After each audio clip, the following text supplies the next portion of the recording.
What is going on? It's your boy JeezPlayingAgain. During the Gravity livestream event, they did a segment where they would answer a few questions that the viewers had about the game. I went back to those questions alongside the consolidated list that they made, and made sure the answer they gave on the livestream and the post was accurate. So in this video, I'll go over the top questions that was asked and break down the answers for you guys. So without any further ado, let's get started.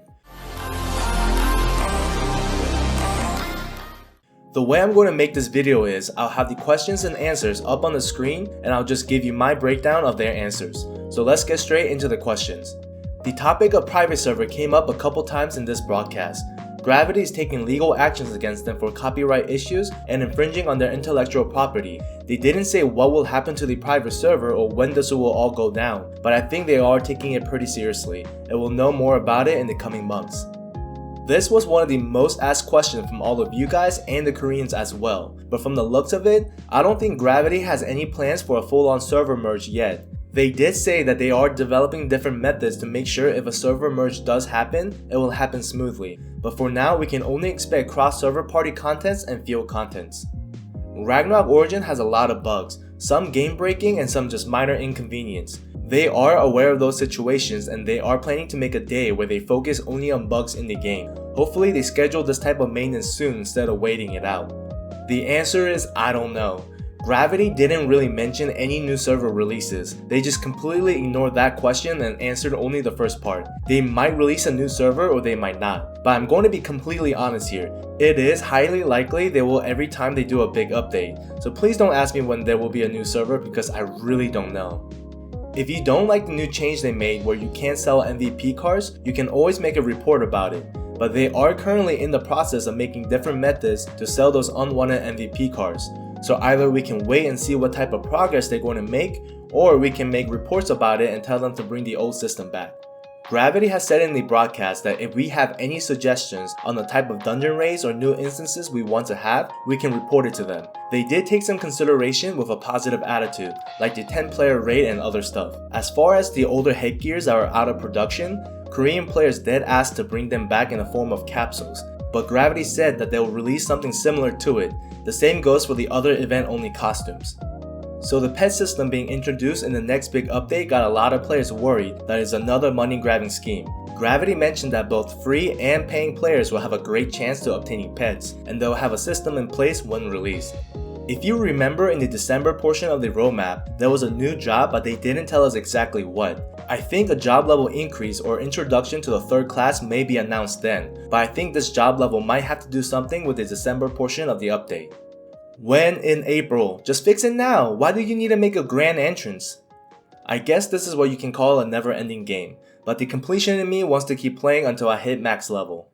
I mentioned this to numerous people as well. It sucks that when the card you get goes for 2 million zenny, but you only get a set price for them. But this prevents ghost trading between players and a sneaky way of transferring zenny between characters as well. It sucks, but I completely understand the reason behind it.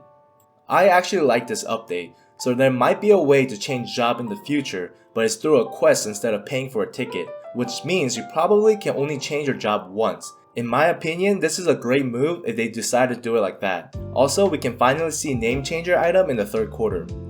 Like how I mentioned before, the way that the point system works is the same, except now they might do a different system so that more players are able to achieve the MVP kill and hopefully be able to acquire some gears from them. They're going to make official announcements on this MVP on their official website, so if they do, I'll make an announcement as well.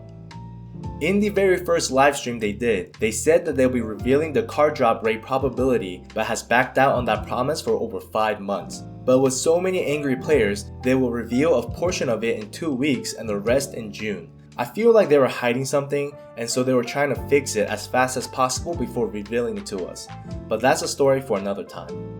So when the game was first released, you can change channel repeatedly because there was a lot, but that system was changed so that a new channel will only appear if there is an overabundance of players. And I guess Gravity is going to adjust some hunting grounds when a new area gets updated. Let's see what happens to the Alice hunting ground.